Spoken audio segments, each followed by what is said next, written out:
اعتقاد کی بات دعا کی ضرورت ہے. یہ ہمارا عقیدہ ہے, ہمارا مسلک ہے. یہ نیا عقیدہ نہیں, ہمارا پرانا عقیدہ ہے. جو صدیق اکبر کا عقیدہ تھا, عمر فاروق کا تھا, عثمان غنی کا تھا, علی مرتضیٰ شیر خدا کا تھا. ہم انگوٹھی چومتے ہیں, انگوٹھی اس لیے نہیں چومتے, اس لیے چومتے ہیں کہ صدیق اکبر نے چومے ہیں.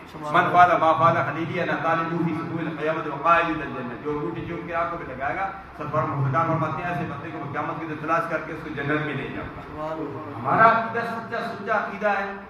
فتنے کا دور ہے, الحمدللہ آپ تو پرانے بزرگ ہیں, سویت بارش ہیں, آپ کا عقیدہ پختہ عقیدہ ہے.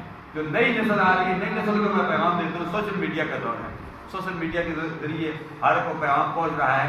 سوشل میڈیا کے دور ہے.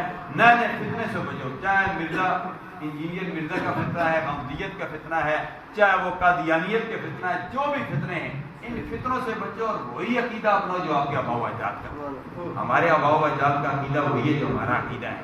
اس لیے اپنے عقیدے کو بھی پختہ کرو, اپنی اولاد کو بھی اپنے مدارس کے ساتھ, مساجد کے ساتھ, علماء کے ساتھ خود بھی وابستہ رہو, اپنے علماء اپنے اولاد کو بھی وابستہ رکھو تاکہ تمہارے عقیدے خراب نہ ہو جائیں. عقیدہ درست ہوگا